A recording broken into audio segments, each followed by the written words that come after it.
So, welcome to today's special consciousness talk, how to end the New World Order and save the Earth.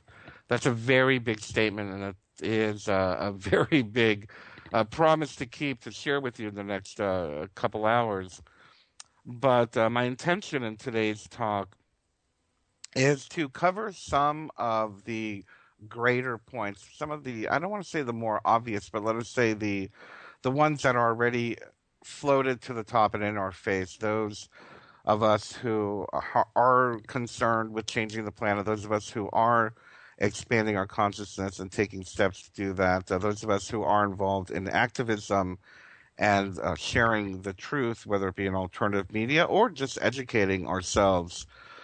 What I'd like to do today is to go into and better define what we're doing, where we're at as a movement, what we're doing, where we're at as an individual on this awakening path, this path of consciousness and expanding. So we're going to be discussing what is the NWO. We'll be discussing some of the things that we do that we don't realize we do that are supporting what we would call the NWO. And again, we're going to define that in just a moment.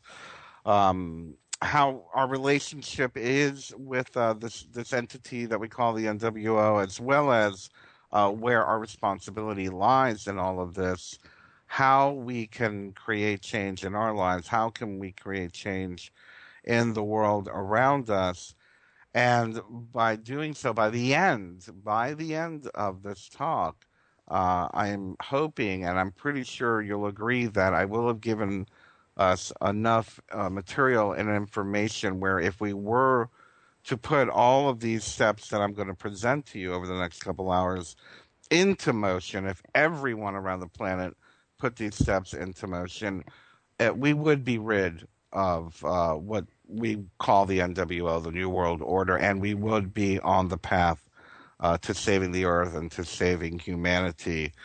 Again, this is a very big task at hand that we have before us. This is a very big task at hand for me to do just over the next 2 hours. So let me start with what is the NWO. The New World Order is the New World Order. This, idea that the conspiracy folk talk about. Is it like, seven people in a room plotting the destruction of humanity? Is the NWO, again, another branch of the conspiracy world talking about the reptilians that have come and taken over the world? Is it, are they going to harvest, humans and just suck up all the natural resources of the planet? Is it aliens that have come to, terraform the planet and take it over? Is the NWO a part of the Illuminati? Is it the Illuminati? Is the NWO, uh, I'm sorry, I'm trying to think. The Club of Rome. Thank you. Is it the Club of Rome? What is the NWO? What are their characteristics? How do we define what the New World Order is? Is the New World Order what George Bush Sr. was talking about? Is it what Alex Jones talks about? Is it something positive? Is it something negative? So I'm hoping over the next few minutes we're going to be able to dig a little bit deeper into all of this. And by digging deeper, what I'd like to say is I'm going to be approaching this definition as we're trying to create a definition of the New World Order using discernment and using critical thinking. I'm not going to be using speculation, and I would like to extend to you, the listener, to use these tools of discernment and critical thinking along this journey and this talk that we are having today, as well as in your daily life when it comes to taking action to create a better world. So when we're talking about ending the New World Order, um, for me, when I hear the words "the New World Order," I kind of cringe because it does remind me of Alex Jones and his fear mongering and a lot of the right wing crazy media that just wants everyone to move to a bunker and hide and kill each other and save the water for your own families and, screw everybody else type mentality. Now, living off the grid, of course, is a solution, but we'll get into that a little bit later in the show. But I believe that the New World Order, as is being portrayed in alternative media, as is being portrayed in a lot of these alternative radio stations, radio shows, and alternative, video channels and whatnot on YouTube and etc. We're seeing a lot of fear. We're seeing a lot of fear mongering. We're seeing what I consider to be speculation, what I consider to be disinformation. We're not getting a clear idea. If we were to speak on a level of critical thinking and discernment, it's probably best to start with the idea of what the neoconservatives were doing, the neocons were doing in the 80s and 90s, speaking of creating this new world order, as Bush called it, world ruled by law, not the law of the jungle. So for me, and what we're seeing, and we're seeing it happening all over the world, unfortunately, is we are seeing, and it is fair to say, we are seeing a dissolving of national borders when it comes to business. Now, I'm not going to be talking about illegal aliens or immigration or anything like that. This is not what I'm talking about. I'm talking about how, on a global scale, those in power or those who have money, we can call them the global elite, have obviously created rules to govern themselves, which I don't even think they govern themselves very well.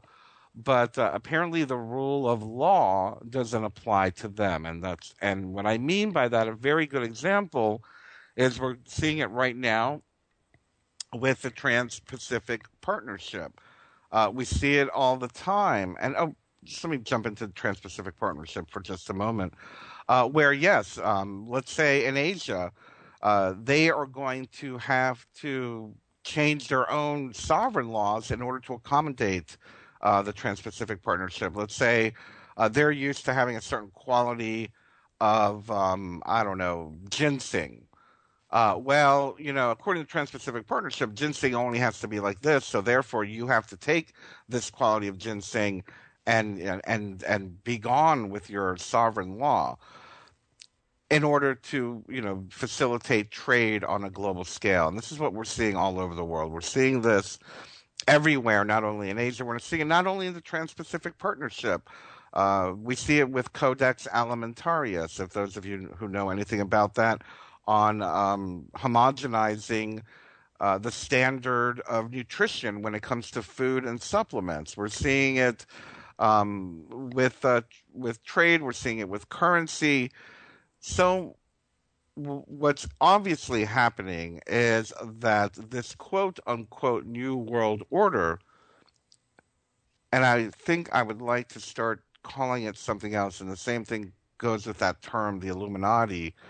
I think it's very fair to say they're called the controlling elite. The controlling elite, the power elite, the wealthy elite, the global elite, who have a set of rules for themselves and for everybody else. Tough on you. You have to do what we say. So if we are going to define the New World Order, I'm defining it as perhaps, again, this corporate mentality. And we can call it the corporation state or the corporation world, the fascist world, the fascist state, fascism and corporatism, one and the same, being one and the same. And if we are going to, and again, we're in the defining process here, if we are going to define the New World Order as a corporate ruling state, or perhaps we could even call it an oligarchy, a corporate ruling oligarchy, I think it's fair to say that their intention, and this might be speculation, but it's very obvious when it comes to any type of capitalism, the capitalism is for profit. It makes me laugh when I hear People talk about, like the Alex Joneses of the world, saying, "Oh, they want a communist state, and they want a communist." They don't want communism. No, not at all. They want capitalism. They want profits. There's no such thing as socialism and profit. So this whole right wing crazy disinfo agenda that's out there, and it is disinformation that is being shoved down the throats of the masses, that this whole new world order corporate fascist agenda is going to be socialist or communist. That is blatant fear mongering, playing on the fear of the 1950s and the 1960s, trying to get everybody revved up and to look in the wrong direction, looking in the wrong direction, fighting amongst ourselves to divide, to be divisive. There is no communist or socialist new world order. It can't be. They are capitalists. They want profit. They are sucking the money from the poorer classes, draining us penny by penny, dollar by dollar, pound by pound, shilling by shilling, euro by euro, with little fees and little taxes and little licenses, and little by little we're seeing more and more of the global wealth rising to the top. Now, if that's socialism, we must be living in upside down land, because that's capitalism. That is blatant predatory capitalism. So in this capitalistic world where where the few have everything and the many have barely anything, what could be, and this might play in, I didn't want to speculate, but this is very fair to say. It's very fair to say that 1 plus 1 equals 2, 2 plus 2 equals 4. Well, if this quote unquote new world order, global oligarchy, power elite is draining the masses of wealth and dissolving national sovereignty and national laws around the world, where is this heading? We're privatizing, or they are privatizing water. They're genetically manipulating crops so they can own the patents, so they can own the food. So this power elite, this new world order, is going to own everything, and the masses being left with little or nothing are what?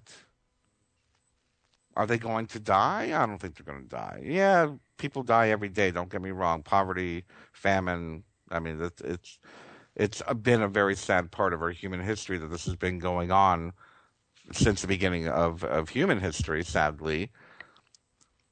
But the whole idea that we are going to come out of this is not at least using the present mindset of capitalism, using the present mindset, well, heck, of any financial type of system, whether it be socialism or communism or capitalism or bartering or anything like that.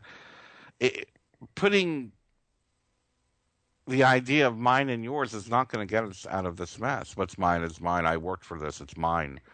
We are going to have to start thinking a bit more socially, thinking as a team, thinking as a community, thinking as a country collectively. But that's for a little bit later on in the show. Back to the definition of the New World Order. The New World Order controls the media. The New World Order controls space exploration. The New World Order controls science, technology. The New World Order pays people to do research for them. The New World Order pays people to not only do the research, but pays them to skew the outcome. So if we're going to again, if we are going to be defining this new world order, and the reason why I'm going on about this is because I feel it's very important that if we are to change this idea, if we are going to end the new world order, we got to understand who they are. We have to understand what they are. We have to understand what it is and not get caught up in this disinformation, media hype, fear, pornography. Alex Jones said this, Carrie Cassidy said this, Bernard said this. I don't care what I say. I don't care what they say. It's very important for me that you do your own, use your own discernment and see with your own eyes what is this new world order? Where are we headed? What have you experienced? Have you experienced fascism in your own life? Have you experienced higher taxes? Have you experienced higher energy rates? Have you experienced? Well, here's a great one. I love it when I open my electric bill and there are all these new fees that I have no idea what they are. It's like a rental fee. Renting? What am I renting? Am I renting the electric? I thought I paid for the electric. Or, service fees. Well, I thought I am paying you for the service. But anyway, giving you an idea of how we are nickel and dimed constantly by these larger corporations, whether they control the energy, whether they control the internet, whatever it is, your connection to the internet. So let's say, for the sake of argument, that to synopsize everything I've been ranting and babbling on about the last few minutes, let's synopsize and say that the New World Order is not necessarily new, and it's not necessarily an order. Is it globally? Yeah, unfortunately, it is global. So I'll keep the word global in there, but let's better define it by saying these are the controlling global corporate elite. The global controlling corporate elite. It's not a conspiracy. It's greedy, greedy people who have gone out of control because we have allowed them. It's not a conspiracy when it's right there out in the open. It's not a conspiracy when you understand the definition of true capitalism. True capitalism is for profit, nothing personal.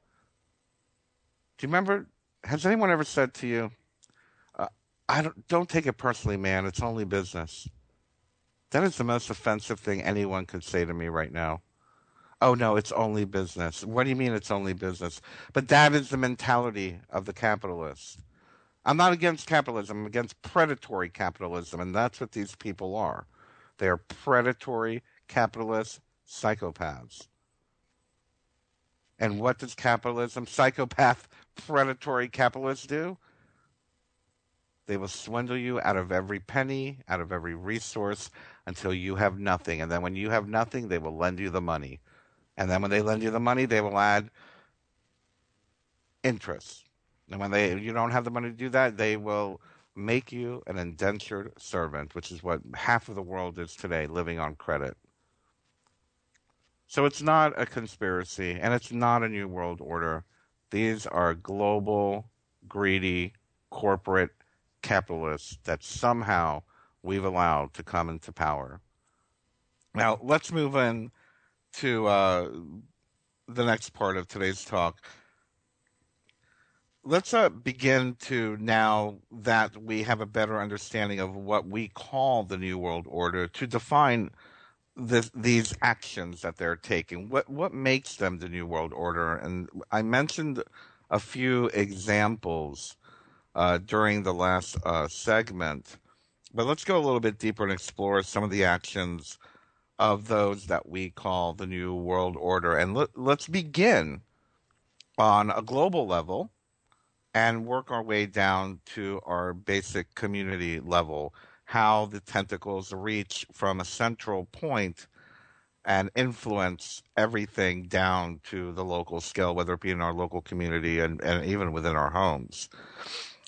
I think the best place to start when it comes to defining the actions of the new world order, quote unquote, the global corporate fascist greedy capitalistic crazy psychopath people, is the central banking system. And I know we've talked about this so many times. I'm sure we've heard about this till we're blue in the face, but it's a very, very good example of what causes the new world order to go round. You know, we say that money makes the world go round. Now, it seems that the central banking system makes the global elite corporate fascist crazy people go round.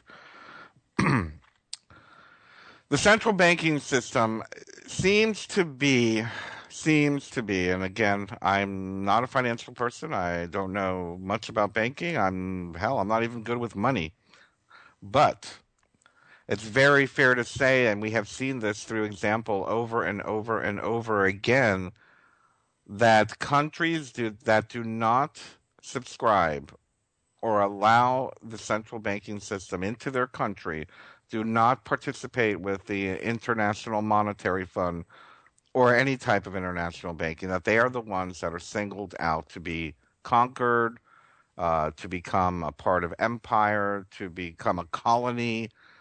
They are the ones that seem to be at risk of uh, of retaliation from the quote unquote NWO. We've seen it in Greece. We've seen it. We've seen it in Venezuela. We see it in Cuba, notwithstanding any of the human rights situations going on in any of these countries. But we do see what happens if they don't play ball with the big boys. War breaks out. We see sanctions put on countries where people begin to starve. People are starved into begging to have international banking institutions come in and quote unquote save the day. A very good example of this was a few years ago with Haiti after the earthquakes and whatnot and all the devastation. Many of the international banks, of course, went in to give them loans and on a very very high interest rate. And if you did any digging whatsoever, or if you go there now, you can go there now and see not much has been done. Not much has been done. Not much has been salvaged. Infrastructure has barely been put back together. So more and more and more, these powers that be force these quote unquote developing countries. I'm not going to say third world. They're part of our world.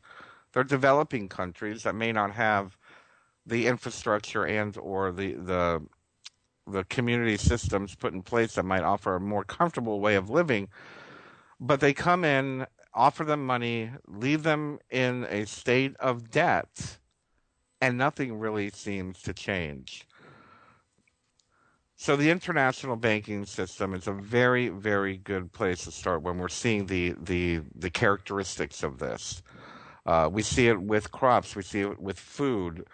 Right now, there's I forgot what country it is that I believe it was the United States or perhaps even the United Nations has gone in and given them all nothing but genetically modified food, and now their crops aren't growing, or they're no longer allowed to say. I believe it's a country in Africa, one of the countries in Africa. I'm sure it's many of them. But now genetically modified organisms have gone in to quote unquote save the day and to feed the masses, and now people are getting sick. There is no longer any heirloom seeds left, and it just again to control, again to owning the food, owning the seed, own the seed, you own the food, you own the people. We see the characteristics of this NWO, this New World Order, as well, going on very, very much happening with the Israeli Palestinian conflict. And I know this is a very touchy subject for many, many people, but to see what has been going on, not only within the borders within the borders of the state of Israel, what they're doing to their own people, much less what they're doing to the Palestinians. Um, just recently, a neighborhood of very low income, very poor Jewish people, Israelis, were evicted from their homes, and their neighborhood was leveled, all in the name of profit, all in the name of allowing greater developers to come in to make lots and lots of money. And I'm sure this has happened in many, many neighborhoods, in your own neighborhoods, where things like this come in. I believe we call it gentrification, but the idea of gentrification, of what I've just given as an example, that's a very extreme version of gentrification, where they just evict everybody and level the land in order to build up on it. Uh, Talk about predatory capitalism. But the actions of the NWO as well are seen in our energy. We're seeing it right now with the gas situation. People are thrilled that gas prices are going down. Thrilled, of course. Who wouldn't be? You go to the gas pump; it's under $2. When was the last time anybody saw a gallon of gas in the United States for less than $2? And at the same time, suddenly the stock market begins to drop. Very interesting. Very interesting that within the arguments that we have heard, within the debates that I have heard on this idea that the gas prices coming down are good, the gas prices coming down are bad, there seems to be no understanding that the oil speculators are the one in charge of this. They set the price, and they know exactly what the result is going to be. How many listeners knew that? Oil speculators, Wall Street speculators. Yes, there is a little group of people that say, okay, we're going to make petro $15 a gallon or $30 a gallon, a barrel, whatever it is, however they use it as a commodity. They set the price. And when they set the price, of course, there is going to be a chain of events that take place. Gasoline will go down. Of course, now the stock market's going to go down. People are going to lose more money. People are going to lose their investments, their savings, to become more dependent on the wealthy. Yes, it's the oil speculators. And no, well, I don't want to go into a whole nother segment on that. That could be a whole nother show.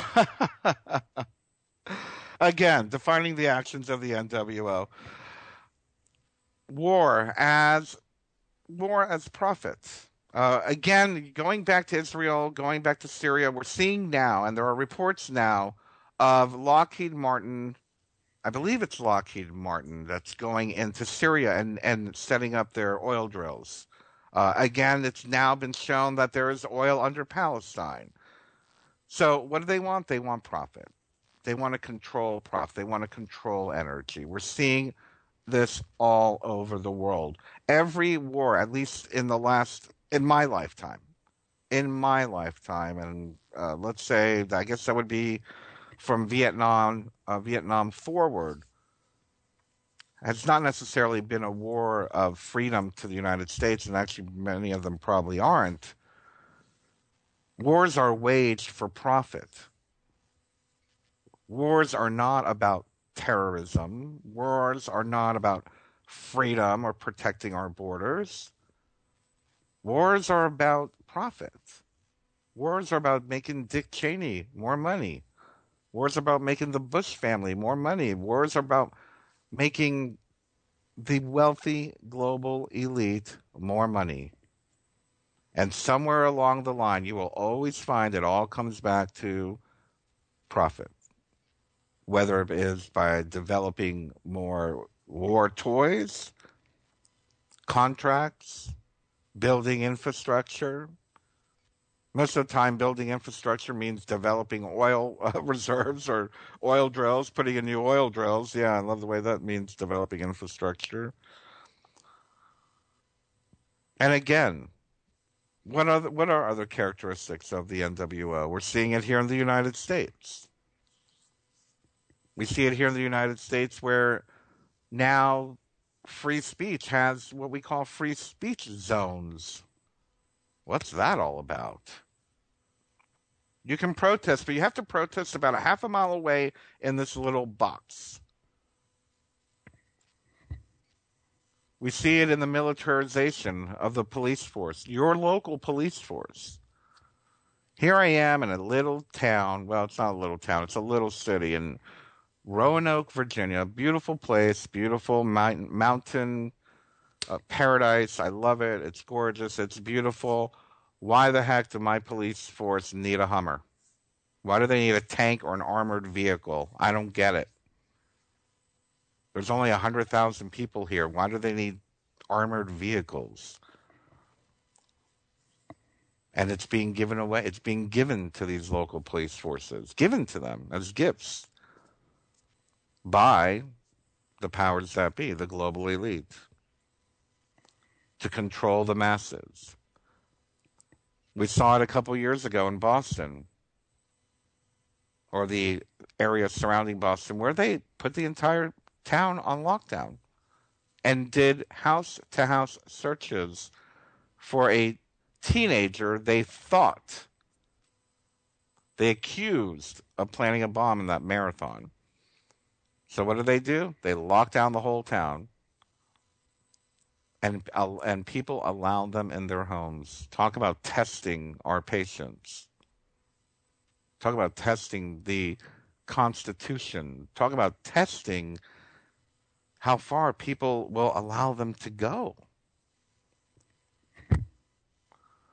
We're seeing it in our food, where now you can no longer have raw milk. Raw milk is illegal in many places. You have to own the cow in order to have raw milk.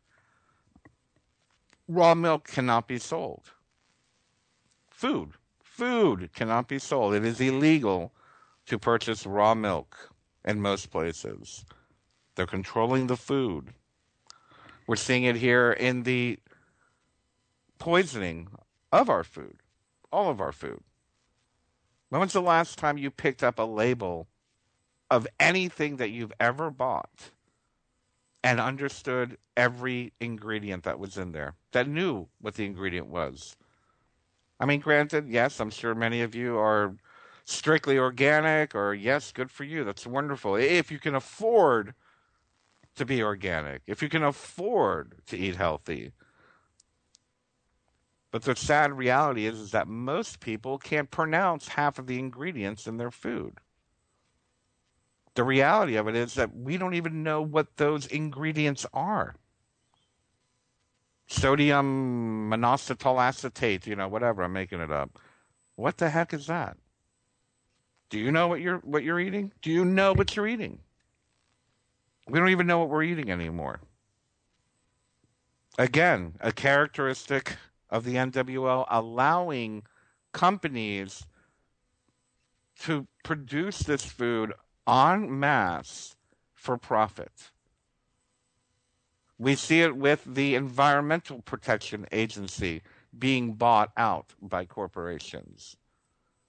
Heck, we even see it with PBS. Remember public broadcasting? Remember public broadcasting that was funded by our tax dollars, and B, by private contributions.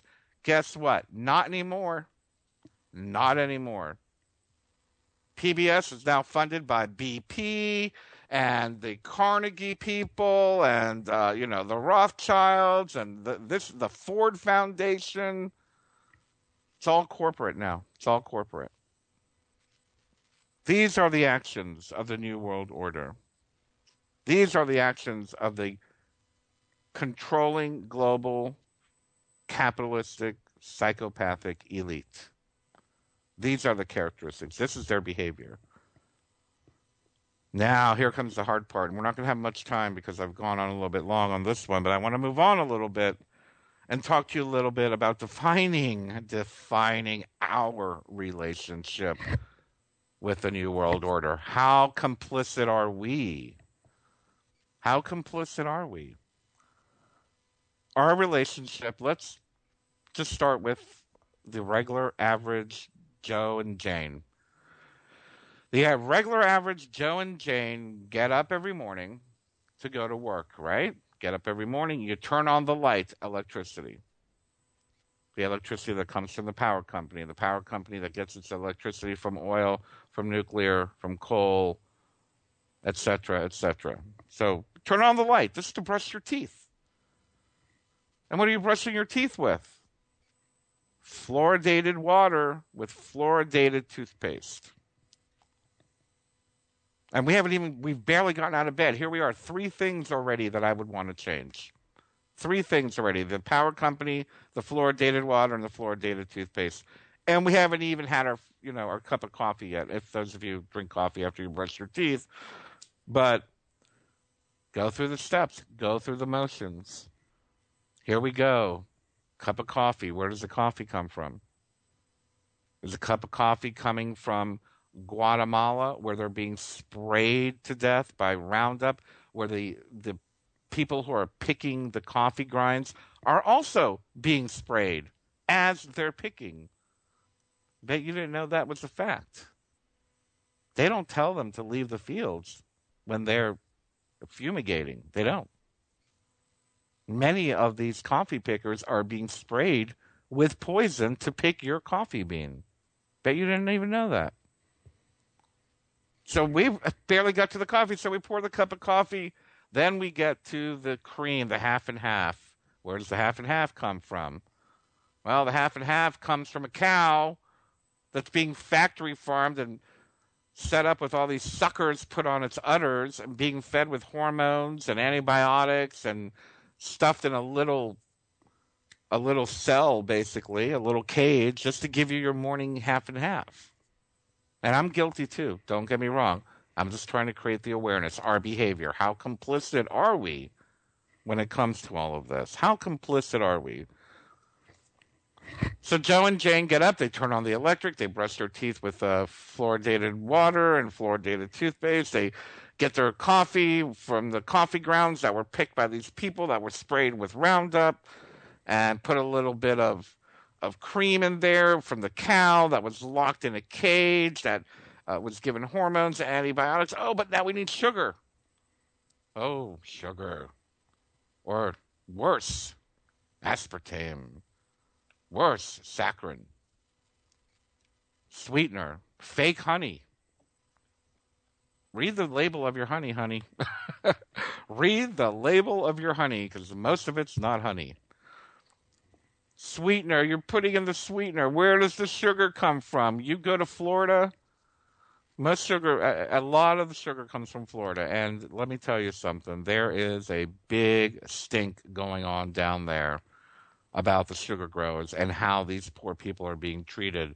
Most of these people are illegal immigrants, and they're being forced to live in shacks with like 16 people sleeping on the floor, picking or cutting down the sugar cane for way below minimum wage. And that's just a worker. What about the sugar itself? How much insecticide is in that? Then they refine the sugar. Oh, the refining process. Do we know about the refining process? Do we understand the refining process? Is it healthy? No, it's not. There's a lot of chemicals in there. Have you ever taken a bag of processed refined white sugar and poured it into a sugar bowl or poured it into a sugar container? You see all that stuff that floats up? Have you ever breathed it? It smells like chemicals, right? There's some kind of chemical in there. Refined sugar is not very healthy. Granted, I will say that's one of the things that I try to do. I only buy dehydrated cane sugar. What do they call it? Dehydrated sugar cane. So, you do your best to help with that. But Okay, wow, so we're only at coffee now. We're only at coffee. Now let's get in the shower.